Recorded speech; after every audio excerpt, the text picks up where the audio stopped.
सामान्य अध्ययन MCQs Hindi part 2 पहला प्रश्न। एक सारभूत रूप में विधि की सम्यक प्रक्रिया का अभिप्राय क्या है? A. नैसर्गिक न्याय का सिद्धांत। B. विधि द्वारा स्थापित पद्धति। C. विधि की निष्पक्ष प्रयुक्ति। D. विधि के समक्ष समता। इस प्रश्न का उत्तर है C। अगला प्रश्न। 2 निम्नलिखित कथनों पर विचार कीजिए। कथन 1। भारत में दैनंदिन जेल प्रशासन के लिए जेलों का अनुरक्षण राज्य सरकारें अपने नियमों और विनियमों से करती हैं। कथन 2। भारत में जेल का नियंत्रण जेल अधिनियम 1894 द्वारा किया जाता है, जिससे जेल का विषय स्पष्ट रूप से प्रांतीय सरकारों के नियंत्रण में रहा। उपर्युक्त कथनों के बारे में निम्नलिखित में से कौन सा एक सही है? A. कथन 1 और कथन 2 दोनों सही हैं तथा कथन 2 कथन 1 की सही व्याख्या है। B. कथन 1 और कथन 2 दोनों सही हैं तथा कथन 2 कथन 1 की सही व्याख्या नहीं है। C. कथन 1 सही है किंतु कथन 2 गलत है। D. कथन 1 गलत है किंतु कथन 2 सही है। इस प्रश्न का उत्तर है A। अगला प्रश्न। 3 निम्नलिखित में से कौन सा एक कथन किसी देश के संविधान के मुख्य प्रयोजन को सर्वोत्तम रूप से प्रतिबिंबित करता है? A. यह आवश्यक विधियों के निर्माण के उद्देश्य का निर्धारण करता है। B. यह राजनीतिक पदों और सरकार के सृजन को सुकर बनाता है। C. यह सरकार की शक्तियों को परिभाषित और सीमाबद्ध करता है। D. यह सामाजिक न्याय, सामाजिक समता और सामाजिक सुरक्षा को प्रतिभूत करता है। इस प्रश्न का उत्तर है। अगला प्रश्न।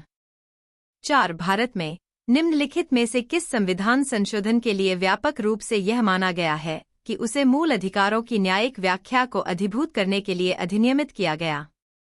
A. पहला संशोधन। B. 42वां संशोधन। C. 44वां संशोधन। D. 86वां संशोधन। इस प्रश्न का उत्तर है A। अगला प्रश्न। 5 भारत के निम्नलिखित संगठनों निकायों पर विचार कीजिए। 1 राष्ट्रीय पिछड़ा वर्ग आयोग। 2 राष्ट्रीय मानव अधिकार आयोग। 3 राष्ट्रीय विधि आयोग। 4 राष्ट्रीय उपभोक्ता विवाद निवारण आयोग। उपर्युक्त में से कितने सांविधानिक निकाय हैं? A. केवल 1। B. केवल 2। C. केवल 3। D. सभी 4। इस प्रश्न का उत्तर है A। अगला प्रश्न। 6 निम्नलिखित कथनों पर विचार कीजिए। 1 यदि भारत के राष्ट्रपति का निर्वाचन भारत के उच्चतम न्यायालय द्वारा शून्य घोषित कर दिया जाता है, तो ऐसे विनिश्चय की तिथि से पूर्व राष्ट्रपति के पद के कर्तव्यों के निष्पादन में राष्ट्रपति के द्वारा किए गए सभी कृत्य अविधिमान्य हो जाते हैं। 2 भारत के राष्ट्रपति के पद के लिए निर्वाचन इस आधार पर मुलतवी किया जा सकता है कि कुछ विधानसभाएं विघटित हो गई हैं और उनके निर्वाचन अभी होने शेष हैं। 3 कोई विधेयक भारत के राष्ट्रपति को प्रस्तुत किए जाने पर संविधान द्वारा विहित की गई समय सीमा के अंदर राष्ट्रपति को अपनी अनुमति देनी होती है। उपर्युक्त में से कितने कथन सही हैं? A. केवल 1। B. केवल 2। C. सभी 3। D. कोई भी नहीं। इस प्रश्न का उत्तर है D। अगला प्रश्न। 7 भारतीय संसद में वित्त विधेयक और धन विधेयक के संदर्भ में निम्नलिखित कथनों पर विचार कीजिए। 1 जब लोकसभा वित्त विधेयक को राज्यसभा में भेजती है, तो राज्यसभा उस विधेयक को संशोधित या अस्वीकृत कर सकती है। 2 जब लोकसभा धन विधेयक को राज्यसभा में भेजती है, तो राज्यसभा उस विधेयक को संशोधित या अस्वीकृत नहीं कर सकती, वह केवल अनुशंसाएं कर सकती है। 3 लोकसभा और राज्यसभा के बीच असहमति होने पर धन विधेयक के लिए कोई संयुक्त बैठक नहीं होती, किंतु वित्त विधेयक के लिए संयुक्त बैठक आवश्यक होती है। उपर्युक्त में से कितने कथन सही हैं? A. केवल 1। B. केवल 2। C. सभी 3। D. कोई भी नहीं। इस प्रश्न का उत्तर है A। अगला प्रश्न। 8 निम्नलिखित कथनों पर विचार कीजिए। एक बार यदि केंद्र सरकार किसी क्षेत्र को समुदाय प्रारक्षित अधिसूचित कर देती है तो एक राज्य का मुख्य वन्यजीव वार्डन ऐसे वन का नियंत्रक प्राधिकारी बन जाता है। 2 ऐसे क्षेत्र में शिकार की अनुमति नहीं होती। 3 ऐसे क्षेत्र के लोगों को गैर-इमारती लकड़ी वनोत्पाद को संग्रह करने की अनुमति होती है। 4 ऐसे क्षेत्र के लोगों को पारंपरिक कृषि प्रथाओं की अनुमति होती है। उपर्युक्त में से कितने कथन सही हैं? ए. केवल 1, बी. केवल 2, सी. केवल 3, डी. सभी 4।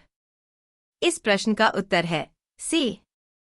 अगला प्रश्न 9 भारत में अनुसूचित क्षेत्र के संदर्भ में निम्नलिखित कथनों पर विचार कीजिए। 1 किसी राज्य के भीतर किसी क्षेत्र की अनुसूचित क्षेत्र के रूप में अधिसूचना राष्ट्रपति के एक आदेश के माध्यम से होती है। 2 अनुसूचित क्षेत्र के रूप में बनने वाली सबसे बड़ी प्रशासकीय इकाई जिला होता है और सबसे छोटी इकाई ब्लॉक में गांवों का समूह होता है। 3 संबंधित राज्यों के मुख्यमंत्रियों से अपेक्षित है कि वे राज्यों के अनुसूचित क्षेत्रों के प्रशासन के विषय में केंद्रीय गृह मंत्रालय को वार्षिक प्रतिवेदन दें। उपर्युक्त में से कितने कथन सही हैं? ए. केवल 1, बी. केवल 2, सी. सभी 3, डी. कोई भी नहीं। इस प्रश्न का उत्तर है बी। अगला प्रश्न 10 निम्नलिखित कथनों पर विचार कीजिए। कथन 1 भारत के उच्चतम न्यायालय ने अपने कतिपय निर्णयों में यह विचारण किया है कि भारत के संविधान के अनुच्छेद 16(4) के अधीन बनाई गई आरक्षण नीतियां प्रशासन की दक्षता को बनाए रखने के लिए अनुच्छेद 335 द्वारा सीमित होंगी। कथन 2 भारत के संविधान का अनुच्छेद 335 प्रशासन की दक्षता पद को परिभाषित करता है। उपर्युक्त कथनों के बारे में निम्नलिखित में से कौन सा एक सही है? ए. कथन 1 और कथन 2 दोनों सही हैं तथा कथन 2 कथन 1 की सही व्याख्या है। बी. कथन 1 और कथन 2 दोनों सही हैं तथा कथन 2 कथन 1 की सही व्याख्या नहीं है। सी. कथन 1 सही है किंतु कथन 2 गलत है। डी. कथन 1 गलत है किंतु कथन 2 सही है। इस प्रश्न का उत्तर है सी।